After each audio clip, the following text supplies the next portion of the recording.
Bien. ¿Estamos al aire? ¿Qué vamos a ver hoy? Vamos a ver interfaces, ¿sí? RS232 y sus variantes. ¿Qué son las interfaces estas? Son un conjunto de normas, ¿sí? Que nos establecen como una forma, digamos, un modo de transmitir la información mediante diferentes reglas, ¿sí? Para las señales eléctricas que nos aseguran cierta velocidad, distancia y algunos parámetros para lograr una buena comunicación. Esperen que acomode la camarita que está apuntando hacia la puerta. Listo. Ahí nos. Bien.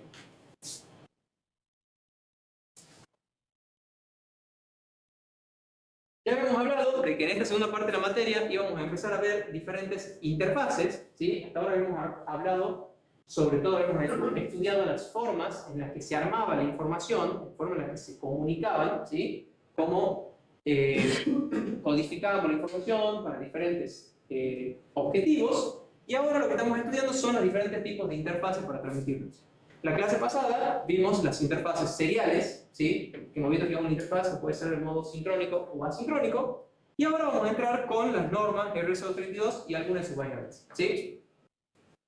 Como les decía, ahora vamos a tener muchos más laboratorios, nos quedarían en principio 3 laboratorios y un solo práctico. El lunes que viene van a tener el trabajo práctico de laboratorio de puerto serie. Les recuerdo, de todas formas ya les voy a hacer acordar el lunes que viene, que tienen que traer un cable USB a micro USB, ¿sí? Para poder conectar la placa CIA que se les mandará ese día. USB-C. No, USB a micro USB. ¿El micro? Sí. ¿De dónde sacó USB-C a USB-C? Yo he dicho USB-C, USB a micro USB. USB-C a USB-C. Quiero creer que la caracteriza. O claridad de paquete. Bien. Es lo único que necesitamos que traigan, porque le vamos a instalar en la computadora una máquina virtual para que si no tienen notebook puedan hacer el computador. No sé qué le pasa. No querés por el teclado. No tiene que ir bien. Sí, está consiguiendo. Voy a tener que venir hasta acá para poder pasarle esto. Bien. ¿Cuáles son las interfaces que vamos a estudiar hoy? Vamos a estudiar RS232, ¿sí? Y de ahí vamos a estudiar RS422 y 425. De cada una de las tres vamos a estudiar sus diferentes características eléctricas, mecánicas, ¿sí? O sea, cómo tiene que ser el conector de cada una, y las conexiones eléctricas, o sea, qué pin va con qué pin y cuál es el pinado de cada una de ellas, ¿sí? Bien. Definamos primero que nada una interfaz. Una interfaz va a ser un conjunto de especificaciones, ¿sí? Que nos permiten comunicar o interconectar dos equipos para realizar un intercambio de datos entre ellos, ¿sí? Son normas que un comité las emite, ¿sí? Como por ejemplo la EIA, la I2T o la ISO, ¿sí? Asumo que saben por lo menos cuál es el comité ISO, ¿verdad? Bien. Nos va a definir, de nuevo, las características eléctricas, ¿sí? Los niveles de tensión, niveles de corriente, impedancias, etc. Las características mecánicas, tamaño del conector, cantidad de pines del conector, si lleva tornillitos, si lleva pestañas para enganches, si no lleva nada, ¿sí? Diámetro del conector, etcétera, etcétera. Y las características funcionales, ¿sí? Porque no solamente nos dice cuántos pines va a tener, cuál va a ser el tamaño del conector, sino también si solamente transmite y recibe, si tiene control de flujos, si tiene direccionamiento, si es full duplex, si es half duplex, o sea, tiene varias características también desde el punto de vista funcional, ¿sí? Para la comunicación. Tampoco te les pido. Tiene en cualquier lado. Sí, está en cualquier lado. Bien. Particularmente, la norma RS232 nos va a definir la conexión punto a punto, ¿sí? Entre un equipo terminal de datos, o DTE, y un equipo de comunicaciones, o DCE. ¿Por qué es esto? Porque normalmente la norma RS232 se utilizaba para comunicar un módem con una PC, ¿sí? Los módems se comunicaban por puerto serie con la PC. Y el módem directamente ya se encargaba de enviar paquetes, de recibir paquetes, de hacer llamadas y todo lo que era necesario. Y la comunicación o el manejo desde la PC del módem se hacía mediante un puerto RS232. Este es uno de los modos que tiene para funcionar el RS-232. Hay varios modos diferentes, ¿sí? Utiliza líneas en modo común. ¿Se acuerdan de escribir una línea en modo común? A ver si alguien se acuerda. O no. Los electrónicos sí deberían saber, espero que sepan. ¿Qué significa que la línea es en modo común?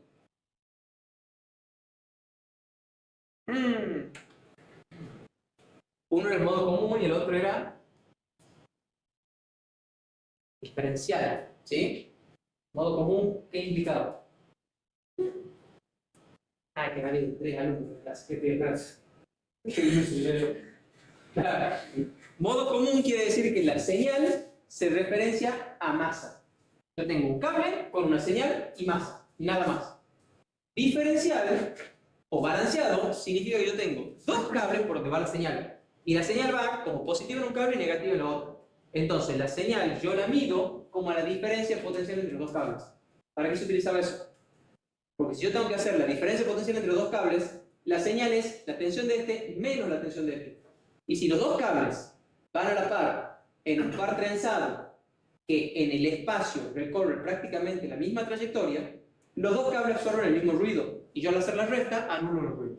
Si lo quieren ver, está en la diapositiva de la clase pasada, está en el video de la clase pasada que está subido, pueden ver ahí una explicación más extensa, ¿sí? Pero en principio esa es la idea, anular los ruidos en los modos balanceados o diferenciales. El modo común no es así. El modo común solamente tiene un conductor y tierra, o más, ¿sí? Y la tensión es referenciada siempre a esa masa. La norma RS-232 nos permite comunicaciones, ya sea simplex, half duplex o full duplex. Normalmente vamos a utilizar full duplex. Empecemos con los niveles de tensión que establecen las características eléctricas de la norma RS-232. El transmisor debe usar las tensiones entre más 5 y más 15 voltios para indicar un espacio, ¿sí? Y entre menos 5 y menos 15 para codificar una marca. ¿Se acuerdan que la marca era el 1 y el espacio era el 0? En lo que vimos en la clase pasada en el puerto serie. Bueno, fíjense que acá el 0 tendría una tensión mayor que el 1, ¿sí? Y eso es normal. Cuando nosotros vemos una señal, agarramos un RS-232 y conectamos un osciloscopio, vemos que la señal, los 1 están abajo y los 0 están hacia arriba, ¿sí? O sea, es como que podría decirse que hay una inversión en la señal. Y el receptor debe interpretar una tensión de entre más 3 y más 15 como un espacio y menos 3 y menos 15 como una marca. Fíjense que hay una tolerancia ahí por si hay una degradación de la señal en la transmisión. Porque si el transmisor pone un más 5 voltios, es muy poco probable que al receptor le lleguen 5 voltios exactos, ¿sí? El receptor tiene impedancia de entrada y el cable también va a tener una impedancia, lo cual va a representar una caída de tensión, ¿sí? Entonces es muy poco probable que si el transmisor pone 5 voltios, el receptor llegue a 5 voltios. Por eso tenemos ese margen de tolerancia. Obviamente, mientras mayor tensión utilice yo, mayor inmunidad al ruido voy a tener, ¿sí? ¿Por qué? Si yo tengo un ruido de 1 voltio, o digamos de 3 voltios, y el transmisor pone más 5, ¿sí? Apenas llegue un poco de ruido, ese ruido podría hacer confundir un 1 con un 0. Y saca no, porque hay un 6 voltios de diferencia entre los. Pero si la tensión cayera y yo ya tuviera acá, qué sé yo, 1 voltio, 2 voltios, ¿sí? Y llega a haber un ruido de 4 o 5 voltios, bueno, puede haber un error. Se puede confundir una marca con un espacio. En cambio, si yo trabajara con más o menos 15 voltios, y ahí necesito por lo menos un ruido de 18 voltios, ¿sí? Para poder confundir una marca con un espacio. ¿Se entiende? Por eso, mientras mayor tensión maneje, mayor inmunidad del ruido voy a tener. ¿Estamos? Bien. Estos son los niveles de tensión, ¿sí? El transmisor tiene que utilizar estos niveles y el receptor trabaja con estos niveles, ¿sí? Esta es lo que se conoce como región de transición. Es una zona en la cual nunca debería haber una señal. El transmisor nunca debería generar una señal entre más o menos 5 y el receptor nunca debería recibir una señal entre más o menos 3 voltios. Si lo hace, no sabe qué es, ¿sí? Porque no sabe si es una marca o un espacio. Es una zona en la que no debería haber señal. Y no solamente eso, vamos a ver más adelante que también tiene otras características de eso, ¿sí? Bien. La tensión de vacío no debe superar los 25 voltios. O sea, cuando el dispositivo no está con carga, la tensión de vacío no debe superar los 25 voltios, ¿sí? Los circuitos excitadores tienen que ser capaces de mantener un cortocircuito contra cualquier línea de la interfaz sin sufrir daños. O sea que si yo a un puerto de RS 32 o un cable de conexión RS 32 lo corto con una pinza, no debería pasar nada. Por más que yo cortocircuite todos los cables. ¿Sí? Porque todas las salidas deberían ser capaces de soportar un cortocircuito contra cualquier línea. ¿Cómo se hace eso normalmente? Fusil. Y tener que cambiar el fusil. Con un diodo. ¿Cómo lo proteges con un dedo? Estás tirando cosas así. Y lo que se me ocurre para evitar que se hace un corto. Si es un corto, quema el diodo. El diodo tiene una caída de 0,6 voltios. Si vos metes 5 voltios de lleno, uff. Una resistencia para que evite la corriente. Ok. ¿Qué implicaría esa resistencia en los excitadores? Mayor calidad de adaptación. Está esperando otra palabra. Pero la idea es que los excitadores tengan una impedancia de salida relativamente alta. ¿Sí? Que no tengan una impedancia de salida muy baja. Porque si tienen una impedancia de salida muy baja, al cortocircuitarlo circula una corriente muy grande y se quema todo. ¿Sí? Entonces, si bien nosotros normalmente queremos impedancias de salidas bajas para que toda la tensión vaya al otro dispositivo, para poder prevenir los daños contra cortocircuito es necesario que los excitadores tengan una impedancia de salida un poco más controlada. ¿Sí? Entonces, si yo le hago un cortocircuito, si yo tengo una fuente de tensión y tiene una impedancia de salida, qué sé yo, tiremos valores 5 voltios y acá pongo una resistencia de 100 ohms. ¿Sí? Si yo lo cortocircuito a esto, van a circular 50 mA. ¿Sí? 5 dividido 100. Entonces, esta fuente tiene que soportar 50 mA. Ahora, si esto hubiera tenido una resistencia de 1 ohm, hubiera circulado 5 ohms. Y seguro quemaba algo. ¿Se entiende? Entonces, trabajando con nuestra impedancia de salidas relativamente más alta que lo que suele querer en otras aplicaciones, podemos prevenir contra cortocircuitos. ¿Sí? Ya vamos a ver que la norma nos establece los valores de impedancia. ¿Sí? La corriente máxima que deben entregar debe ser menor a 500 mA. O sea, nunca pueden entregar tensiones mayores a 500 mA. ¿Sí? Aún cuando están en cortocircuito. Aún si yo cortocircuito la salida de X a más y la salida tiene 15 voltios, porque estoy justamente mandando un espacio, ¿sí? Bueno, no tiene que entregar más de 500 mA. ¿Se entiende? ¿Sí? Bien. Si B sub I es mayor a más 3 voltios positivos, se debe considerar un espacio. Y si es menor a menos 3 voltios, se debe considerar una marca. Esa es la especificación que tiene que tener en cuenta el receptor. ¿Sí? Si la tensión es mayor a más 3, tengo un espacio. Si la tensión es menor a menos 3, tengo una marca. Si B sub I se encuentra entre esos valores, estamos en la zona de transición. Y la impedancia de salida del transmisor no debe ser menor a 300 ohms. ¿Ven? Esto es lo que me establece justamente el hecho de la corriente de cortocircuito. Esa impedancia de salida no debe ser menor a 300 ohms.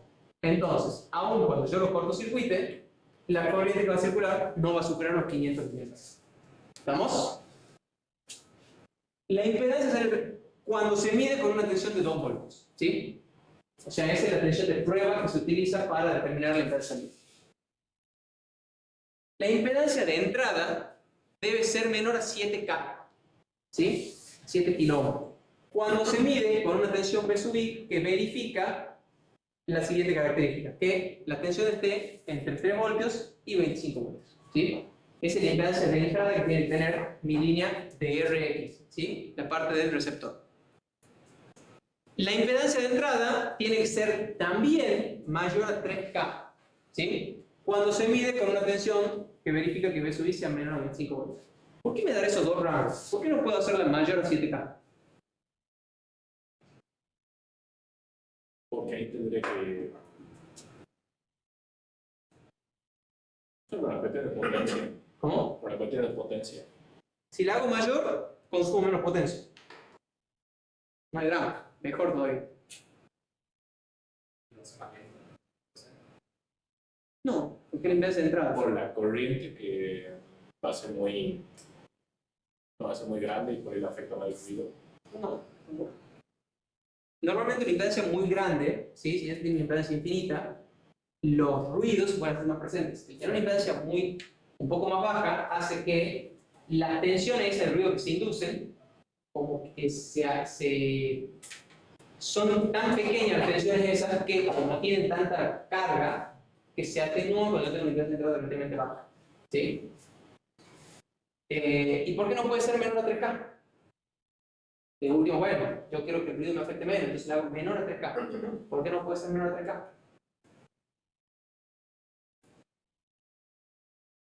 Porque si le hago menor a 3K, ya los 300 ohms, esos de la salida del transmisor, se vuelven significativos. ¿Sí? Entonces empiezo a tener mucha caída de tensión.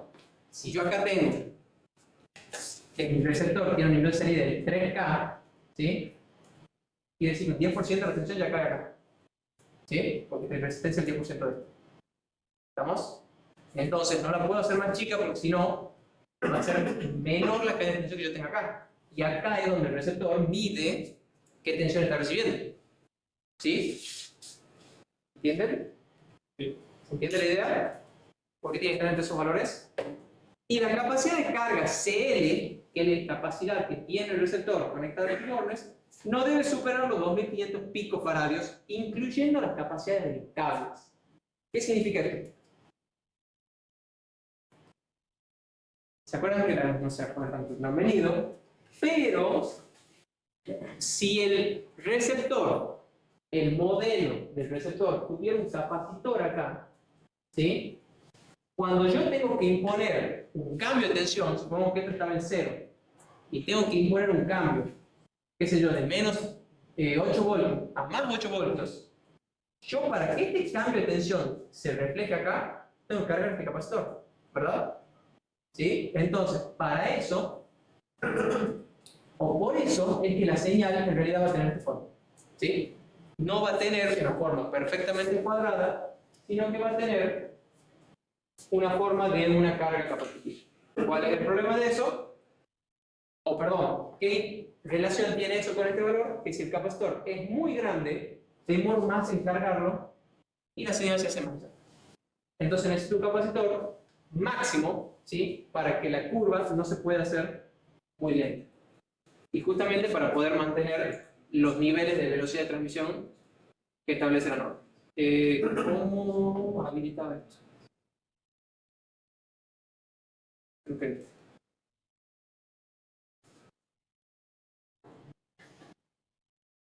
Miren el línea circuito. Hay una línea azul que no sale.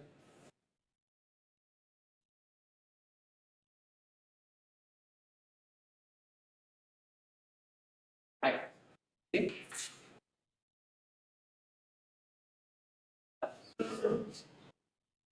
¿Vamos bien acá? ¿Están entendiendo más o menos?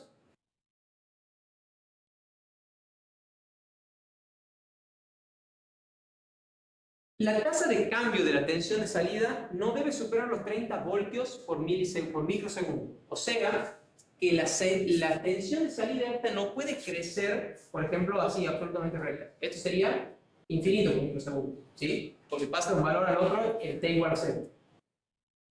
No sucede eso en la realidad, siempre hay una tasa a la cual la tensión crece, y lo que me dice es que no puede superar los 30 voltios por microsegundo. ¿Por qué? Si yo hago el cambio más abrupto, mejor la cuadrada o el bit va a estar más marcado, ¿verdad? ¿Por qué establecería un máximo? Digo, no quiero que sea tan abrupto, quiero que sea un poquito más suave. ¿Por qué haría eso? Para que respondan bien los componentes. Sí, pero una respuesta tan amplia. Es que algo ¿Por qué responderían bien los componentes si la señal no es tan abrupta?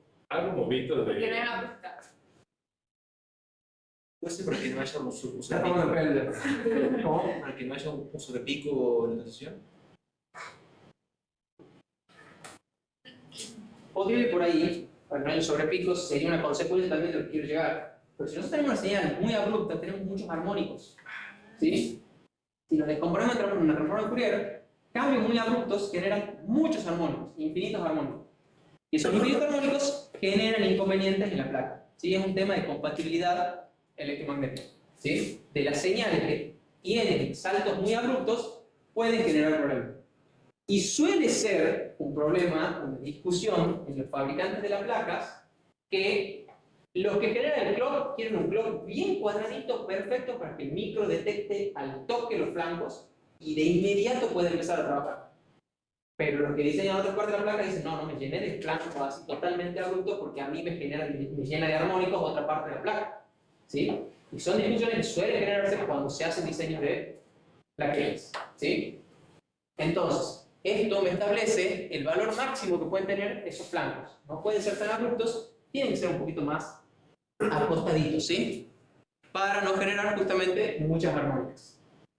El tiempo requerido para que la señal pase por la región de transición no debe superar el milisegundo. Milisegundo es un montón de tiempo en la comunicación, ¿sí?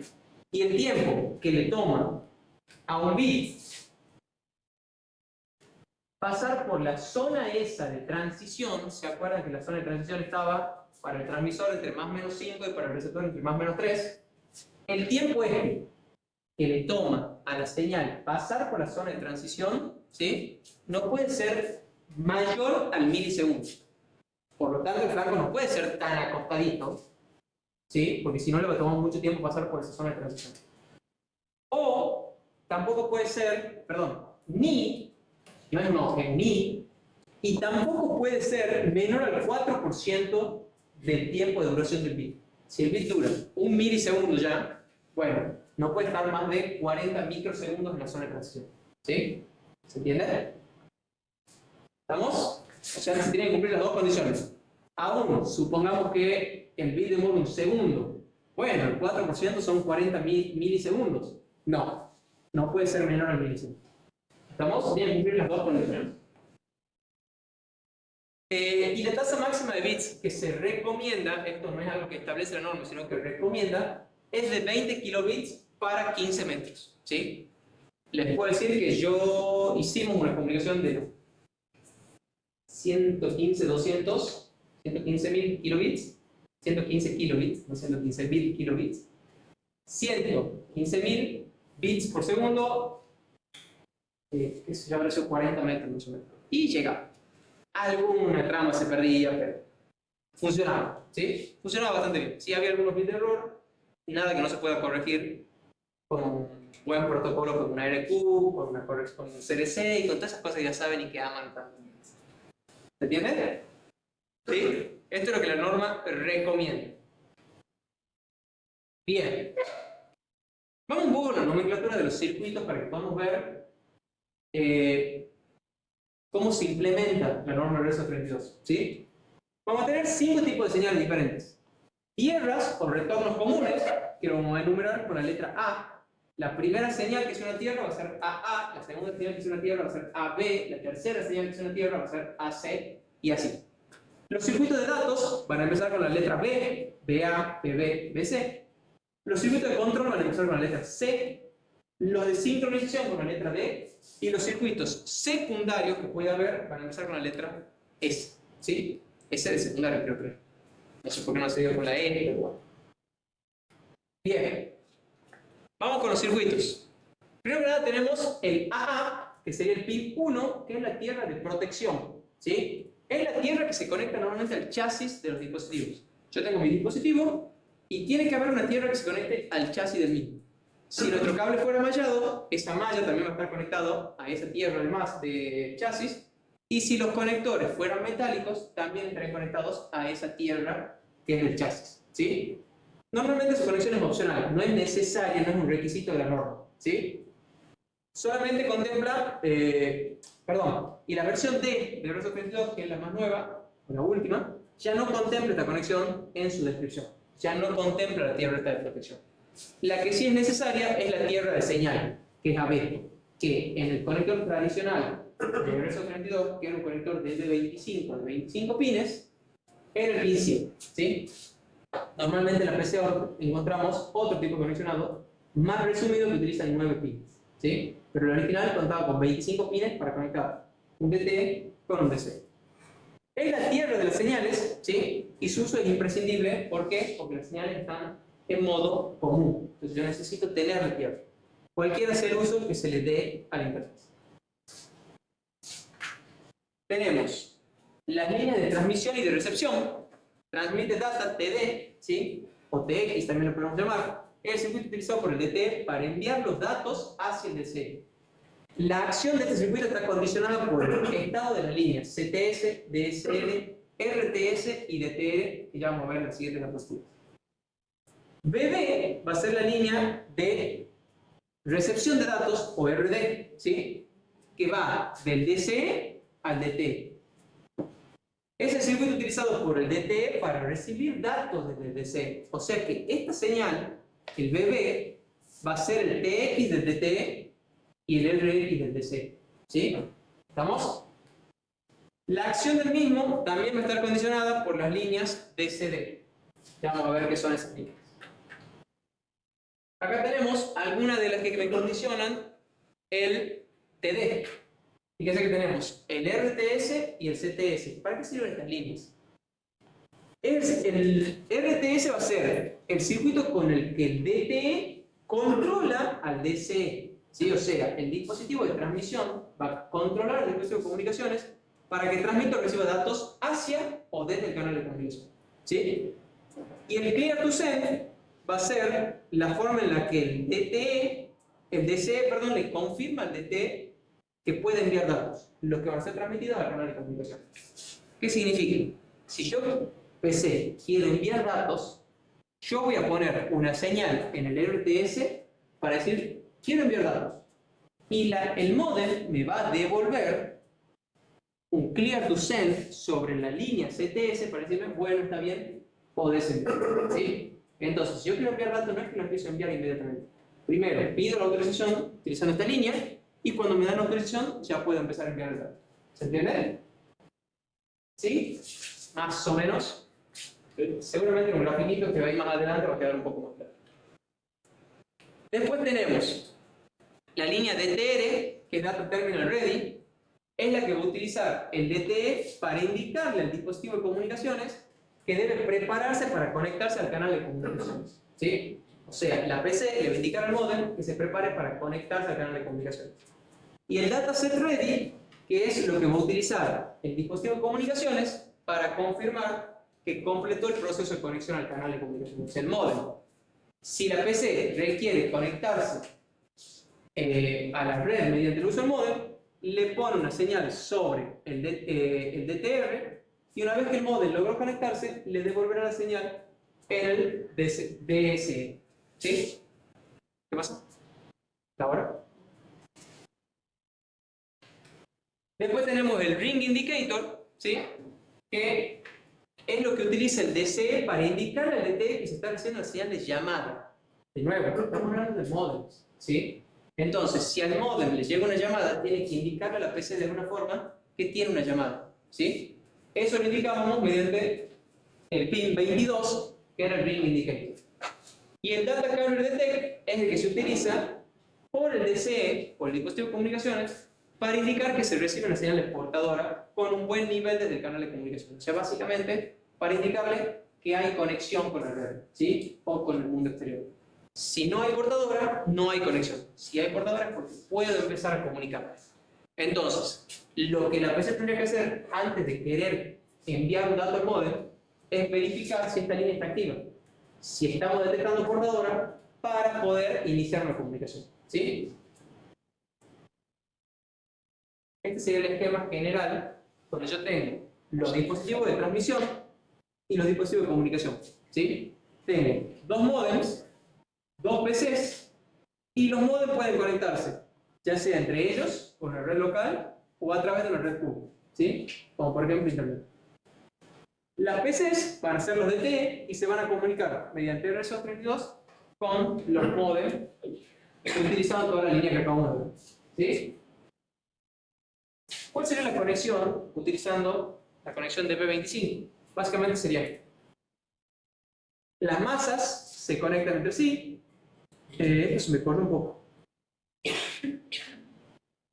Esta D iba aquí arriba y se me bajó todas las letras. Bueno, esta sería la masa de protección, ¿sí? AA. De ahí tenemos la línea de transmisión del DTE al DCE, la línea de recepción, fíjense que es esta, que viene en la flechita desde el modem a la PC, El RTS, que es la línea con la que la PC le pide al módem permiso para enviar datos y el módem le contesta a través del CTS si puede enviar datos.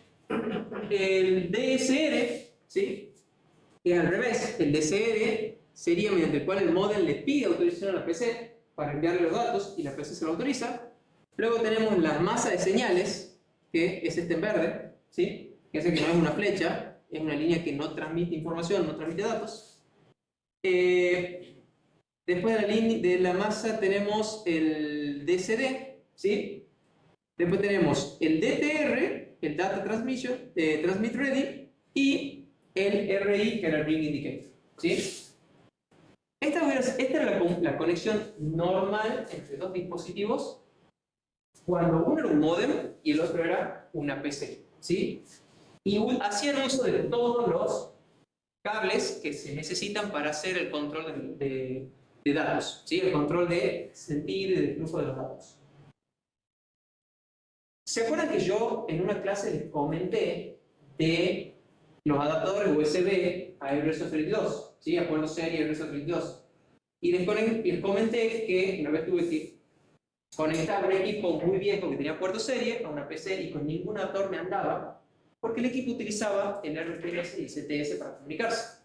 Pero no utilizaba todo lo otro, no utilizaba el indicator, DTR, DCD, no utilizaba todas las otras líneas, ¿sí? Utilizaba solamente transmitir, recibir, masa, RTS y CTS, ¿sí? No utilizaba más.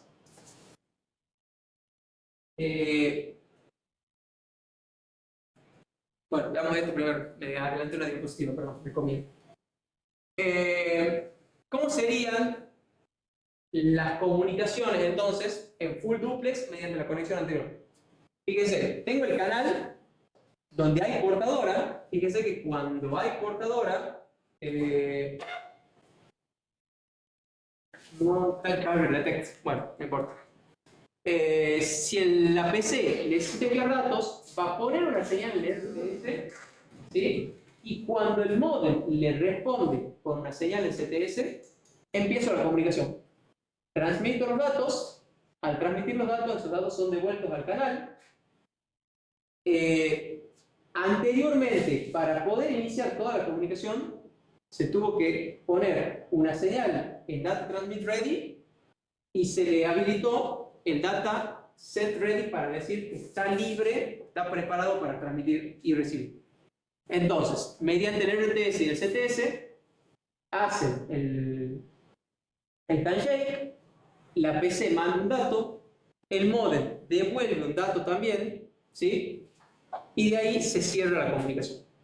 Este sería el diagrama de tiempos de una comunicación completa, donde la PC pide la autorización, transmite un dato, el módem lo devuelve, ¿sí?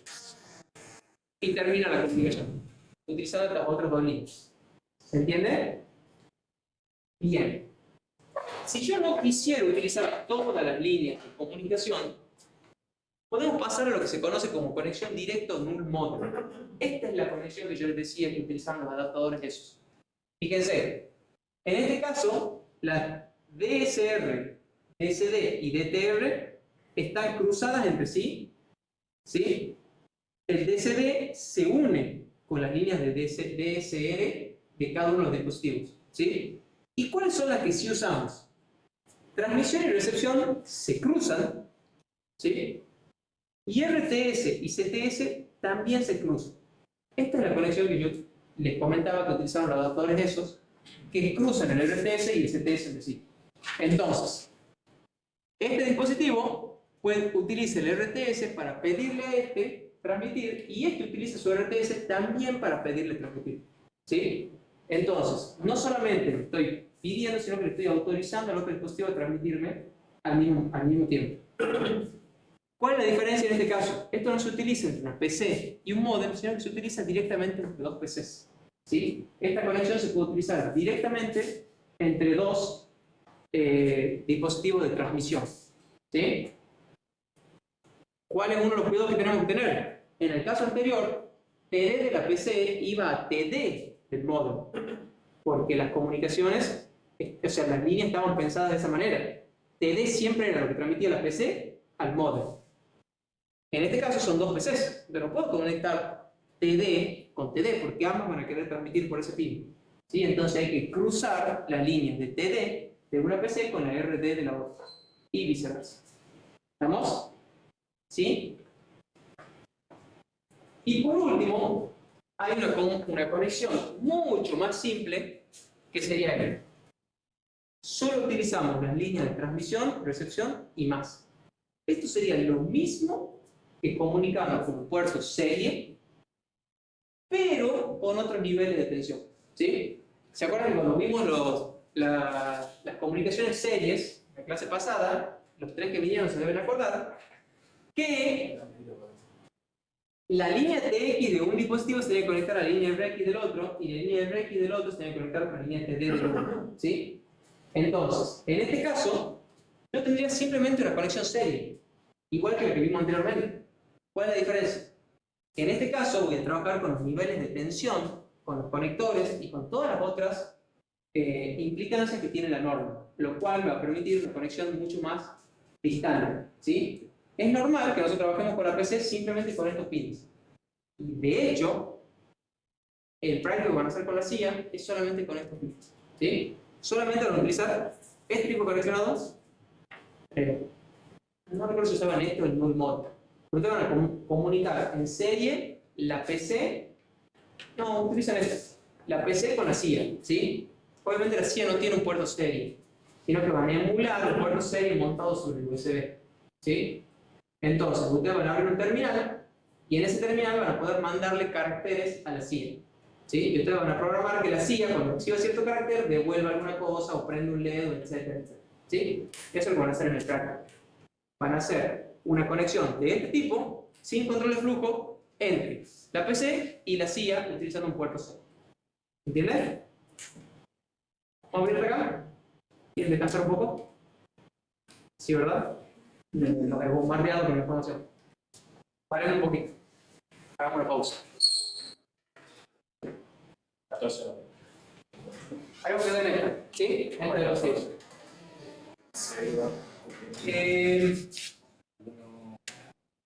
Hemos visto que hay diferentes modos de conexión. Joder. ¿Qué? ¿Qué? Escuché diciendo unos ceros aleatoriamente por decir POE, no. Yo ya estoy roto. PCP me rompió. Ok. Bien. Hemos visto que hay diferentes modos de conexionado para la norma 932. Yo les dije que anteriormente se utilizaba un conector del E25 que tenía todas las señales, ¿sí? Este es el que se utilizaba para conectar la PC al módem, ¿sí? Teníamos 25 patas en total, 25 pines, lo cual implicaba un cable de 25 cables, ¿sí? Para conectar una PC con un módem. Por supuesto que era poco práctico, ¿sí? Era bastante grande, bastante grueso. Entonces, para otras comunicaciones más simplificadas, podíamos utilizar el conector que se utiliza hoy en día, que es el DB9. ¿Sí? El DB9 ya cuenta solo con 9 cables, ¿sí? Para poder tener todas las señales que se utilizan en una conexión null modem, ¿sí? Este cable es el que les mostré en la clase pasada a los 3 alumnos, un bracket, ¿sí? Que es lo que se puede agregar a la PC para poder tener acceso a el puerto RS232, ¿sí? Las PC hoy en día no traen ya sobre la placa madre, digamos, o sea, sobre la parte de atrás, el conector DB9 este, ¿sí? O por lo menos no es muy común, pero en la placa madre sí está el conector, ¿sí? Que serían unos postes, ¿sí? Como el conectorcito alguna vez han armado una PC. ¿Sí? Antes de conectar un puerto USB, que es un cablecito que va conectado a la placa madre, o el puerto de audio, o el panel frontal. Bueno, un conector igual, que serían 2 hileras de 5 y hay uno que no va, entonces ahí están los 9 pines y dice COM. Puede haber un COM, o puede haber un COM 1, COM 2, COM 3, ¿sí? Puede haber varios puertos series. Esos puertos series se conectan mediante un bracket, que es una chapita, que se conecta en la parte trasera del gabinete, como si, donde entraría una placa de video o algún otro periférico, ¿sí? Y tiene los cablecitos para conectar directamente a la placa madre. Tiene bracket de un puerto serie, de 2 puertos series, etc. Para los chicos que se han portado bien y han venido a la clase pasada, les busqué y les mostré en Mercado Libre un bracket de 2 salidas puerto serie. Entonces normalmente el que se utiliza es este. Y lo que les mencionaba de los adaptadores esos USB a UART, USB a RS232, también utilizan este tipo de conectores, ¿sí? Hoy en día lo que más utilizan son estos. Y si nosotros solamente queremos TX, RX y masa, que es lo más normal, solamente conectamos el pin 2, el pin 3 y el pin 5, que es la masa. Ahora yo les pregunto, rápidamente así. Yo tengo una PC. Quiero probar si el puerto serie, el puerto RS232 funciona. ¿Qué es lo más rápido que puedo hacer así para probarlo? Yo tengo el terminal, puedo abrir el terminal, pero mando datos y yo no sé si se envían datos. No tengo un osciloscopio a mano, no tengo otro dispositivo, no tengo 2 PC como para decir, bueno, mando en este y recibo en aquella. ¿Qué es lo más rápido que puedo hacer? Suena, ya van a ver cuando les diga, y sí. ¿Qué podrían hacer? Tienen este puerto en la PC y tienen un terminal para enviar supuestamente caracteres por ahí. Yo me escribo una A y se manda el valor, no me acuerdo si es 55 o algo así. El valor en A, ¿sí? Y no tengo otra compu, no tengo nada.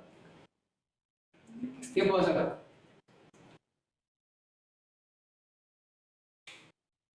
Dale. O sea, conectas el transmisor y el receptor juntos. ¿Qué pasa ahí?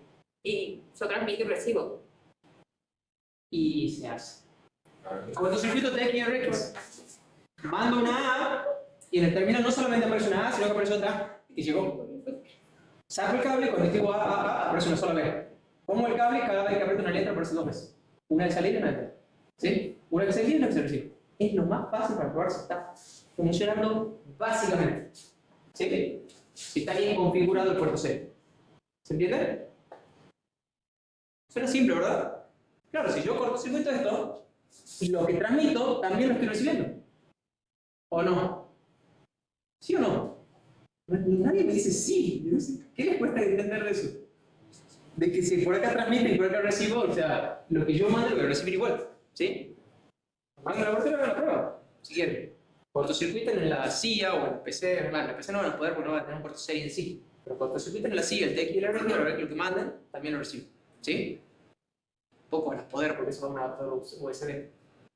No hagan lo que ustedes dicen. Van a romper algo si le tratan de hacer. ¿Sí? Pero si tienen una PC con un puerto serie, pueden hacer la prueba. ¿Sí? O con un adaptador USB a RS232, tranquilamente podrían hacerlo. ¿Alguna duda hasta acá? ¿De 232? ¿No? Para que pasemos a hermanito menor. RS422. ¿Sí? RS422 es otra norma que surge a partir de RS232 que nos permite unas características un poco diferentes. ¿Sí? Normalmente se utiliza para distancias mucho más largas que RS232, ¿sí? O para entornos más ruidosos. Define una conexión que puede ser, a diferencia del RS232, punto a punto o multipunto. O sea que el RS232 permite conectar varios dispositivos sobre la misma línea.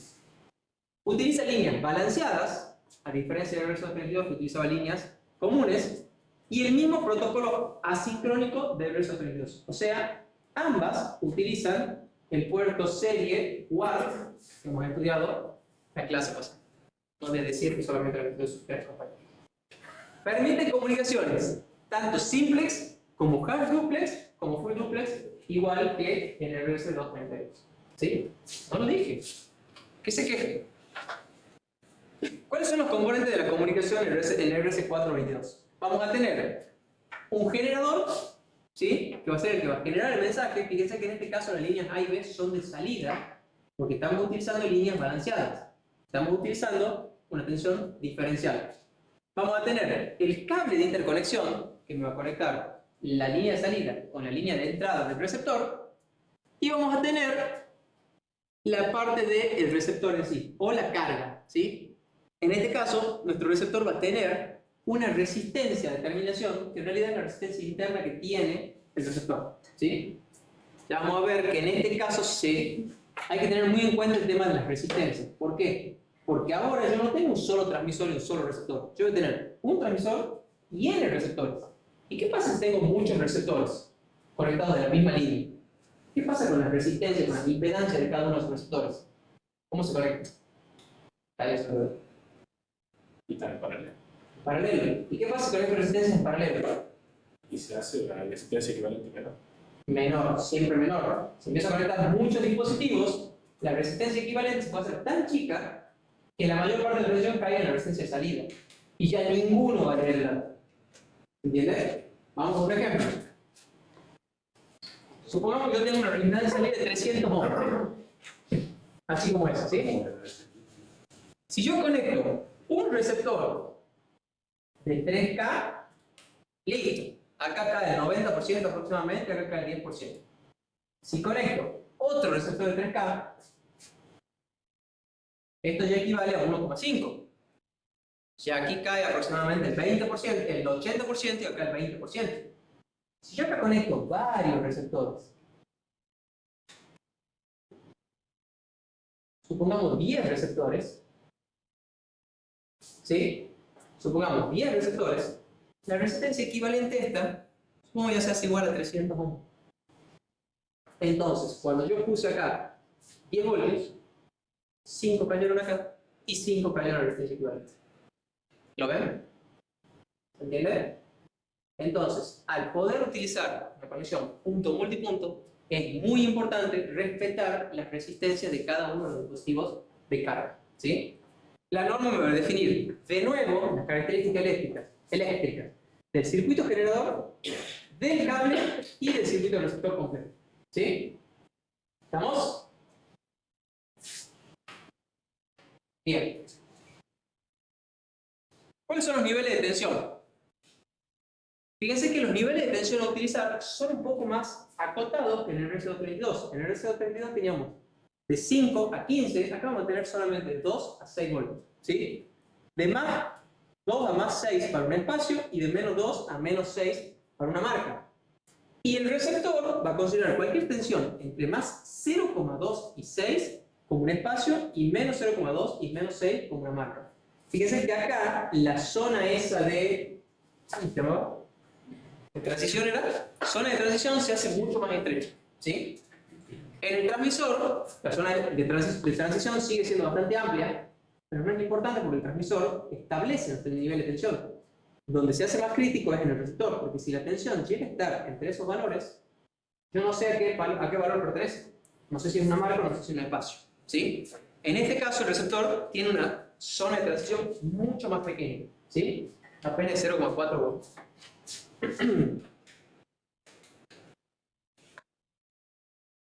Este sería un ejemplo en el cual podemos ver cómo son los niveles de tensión para un estado de marca, ¿sí? Sí, de marca, o nivel lógico 0, o de espacio, o nivel lógico 1. Y tenemos ahí los rangos permitidos.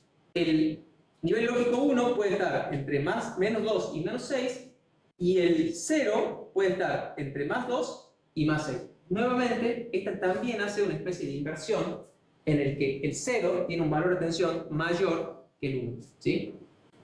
¿Estamos? ¿Por qué habremos bajado los niveles de tensión? Si hemos dicho que esta norma sirve para mayores distancias, ¿por qué habremos bajado los niveles de tensión? ¿O por qué, a pesar de haber bajado los niveles de tensión, esta norma servirá para mayores distancias que el resto de la ¿Qué les parece? ¿Qué tiene de especial que le permite tener tanta distancia? Ya hemos mencionado. Puede ser que porque la tensión es menor, o sea, que le afecta menos la distancia, no es menos atenuación. Si la tensión es menor, el ruido se hace más significativo. Entonces no sería la causa. ¿Porque es balanceado? Es balanceado. Entonces el ruido se anula. Entonces no necesito tanta diferencia de tensión entre la marca y el espacio porque los ruidos van a ser mucho más pequeños. Al anularse los ruidos, su amplitud va a ser mucho más pequeña, entonces no es necesaria tanta diferencia de amplitud entre uno y el otro, ¿sí? Fíjense cómo a pesar de haber bajado drásticamente los niveles de tensión, más o menos a un tercio, ¿sí? Esta norma me permite mayores alcances gracias a la línea balanceada, ¿sí? Y esto sería lo mismo, pero en el caso del receptor, ¿sí? Donde la tensión tiene que estar entre estos rangos, que son los rangos permitidos, y tenemos la zona de transición, donde no debería permanecer durante mucho tiempo la tensión, ¿sí? La tensión debería pasar, al igual que en el receptor 32, rápidamente por esa zona. En el caso de una conexión punto a punto, este sería el esquema. ¿Qué diferencia tiene con una conexión punto a punto mínima del receptor 32? Porque acá no tenemos control de flujo, tenemos solamente transmisión, recepción y masa. ¿Cuál es la principal diferencia que notan respecto del receptor 32?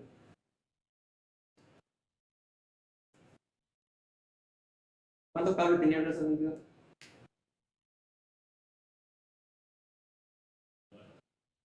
¿Ah? En la conexión mínima. 3. 3.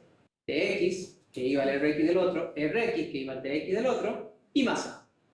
En este caso, ¿cuántos tenemos? Tenemos 5, ¿sí? ¿Por qué? Porque hay 2 Tx y 2 Rx por el tema de que tenemos que trabajar con tensiones diferenciadas, ¿sí? O con líneas balanceadas. ¿Se entiende? Esa es la principal diferencia entre el RS232 y 422. Que uno trabaja con líneas comunes y el otro con líneas balanceadas.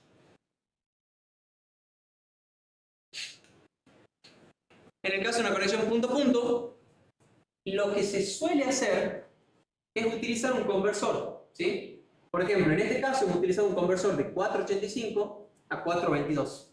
Entonces, si nosotros tenemos una línea que estaría en un protocolo 485, podemos utilizar un optoaislador, ¿sí? Que me permita convertir esa norma 485 perdón, a 422. Transmito utilizando las bondades de un cable 422, que me permite llegar a casi 2 kilómetros de distancia, ¿sí? Como pueden ver acá, yo puedo tener una conexión de casi 2 kilómetros, ¿sí? Y después utilizo otro conversor de 422 a 485, ¿sí? O sea, estos dos dispositivos quieren hablar entre sí utilizando la norma 485. Podría verse 232 tranquilamente.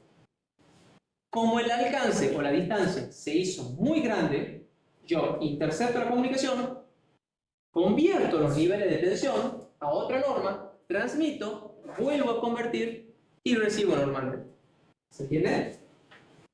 Eso se hace normalmente en casi todos los casos, porque un microcontrolador no tiene una salida de RS232, no tiene una salida de RS422 ni una salida de 485. Tiene una salida UART, normalmente nivel TTL, 0,5 voltios. Yo a esa señal la voy a pasar por un conversor que me va a generar la señal en base a la norma que yo quiero. Por ejemplo, un MAC 232 me convierte una señal de TL a un RS232. Un MAX 485 me convertirá una señal TTL a una norma RS485. ¿Se entiende?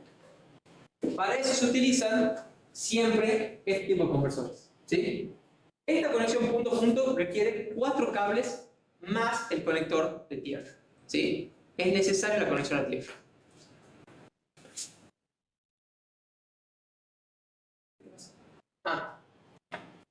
Normalmente, mediante este tipo de conexionado, nosotros podemos conectar hasta 10 dispositivos esclavos. O sea, el dispositivo maestro puede comunicarse con 10 dispositivos esclavos en simultáneo, ¿sí? Los dispositivos esclavos tienen que tener la capacidad de 3 estados en su salida de transmisión. ¿Por qué? ¿Qué significa 3 estados? Alta impedancia. ¿Para qué? ¿Por qué lo tienen que tener? Para aislarse del canal. Claro, porque cuando un dispositivo esté imponiendo su tensión sobre su pata de salida, los otros también van a tener esa tensión sobre su pata de salida. Y si un dispositivo quiere imponer un 0 y el otro quiere imponer un 1, cortocircuito, ¿verdad? Entonces tiene que tener la capacidad de poner sus salidas en el modo de alta impedancia. Normalmente el dispositivo maestro es el que hace el request a todos los otros dispositivos. Entonces, no es que cualquier dispositivo esclavo habla cuando quiere. El maestro, que va a ser este, va a ser el que le va a hacer consultas a cada uno de ellos y ellos van a ir respondiendo. Entonces, de esa manera, ninguno podría imponer una tensión si el maestro no se lo solicitó antes. ¿Entienden? Entonces, normalmente todos están en modo alta impedancia para no introducir ruido en la línea, perdón, para no imponer su nivel de tensión en la línea de recepción del maestro, ¿sí? Cuando el maestro quiere mandar una señal o recibir una señal, hace un request y el dispositivo responde en función de a quién se lo pide. ¿Queda claro? Obviamente, todos los dispositivos, todos los esclavos tienen que estar escuchando al mismo tiempo. ¿Por qué? Porque el maestro va a solicitar mandando una dirección en el mensaje avisándole cuál es el dispositivo que quiere escuchar su respuesta. ¿Estamos? ¿Alguna duda? Martín, ¿algo que quieras agregar? Me parecía que querías decir algo. ¿Cuándo pausa la grabación? Bien. La dimensión del cable de cobre debe ser 24 AWG o mayor, es un cable normalizado. Su resistencia no debe exceder de 30 ohmios por cada 1000 pies, que serían más o menos los 300 metros, ¿sí? De longitud para cada uno de los conductores, o sea, cada uno de los hilos que tenga esta comunicación no puede superar esa impedancia. Si yo hago una comunicación de 6000 pies, como decía el anuncio anterior, cada uno de esos cables no puede exceder de 180 ohmios, ¿sí? La capacidad entre dos conductores del mismo par, o sea, entre los dos TX o entre los dos RX, no puede superar los 20 picofaradios por pie, ¿sí? O sea que, de nuevo, en una comunicación de 1000 pies, esto no puede superar los 20 nanofaradios, ¿sí? La capacidad distribuida entre un conductor y tierra no debe superar los 40 picofaradios por pie, y a frecuencias superiores a 100 kHz se debe comportar como una línea de transmisión con una impedancia característica de 100 ohms, ¿sí? No vamos a entrar mucho en detalle qué es una impedancia característica, solamente lo dejemos como enunciado de una de las características que tienen que cumplirse para la norma 422. Y bien, por último, tenemos esta gráfica que nos muestra las diferentes velocidades que se pueden alcanzar con la norma 422 en función de la distancia entre un dispositivo y el otro. Fíjense que para distancias relativamente cortas podemos llegar a velocidades bastante altas, superiores a 1 megabit por segundo, ¿sí? Cosa que con el puerto serie normalmente hemos hablado de que 115, 200, 230, 400 ya haciendo promesas, ¿sí? 230, 400, o sea, 230 kilobits por segundo. Acá podemos hablar ya de 10 megabits por segundo, ¿sí? O sea, las velocidades también han aumentado mucho utilizando la norma 422. Obviamente, esto para distancias relativamente cortas, de 40 metros, ¿sí? Pero, disminuyendo las distancias, por ejemplo, hasta los 100 kilobits por segundo, fíjense que podemos llegar a tener distancia de 4000 pies, que sería unos 1300 metros, ¿sí? Estamos hablando de más de 1 kilómetro. Entre RS232, la máxima distancia era, ¿cuánto hemos dicho? 20 metros, decía la norma. 20 metros para velocidades de 20 kilobits por segundo. Esta norma me permite alcanzar 100 kilobits por segundo a 1,3 kilómetros, ¿sí? Pueden ver que el hecho de utilizar líneas balanceadas es bastante favorable, ¿sí? La norma 422 se utiliza mucho en entornos industriales todavía. No tanto la 422 más la 435 que es la que sigue, ¿sí? La 435 está basada en esto, ¿sí? Bueno, pero podríamos cortar acá. Así la clase que viene retomamos todo esto. ¿Sí? ¿Alguna duda? ¿No?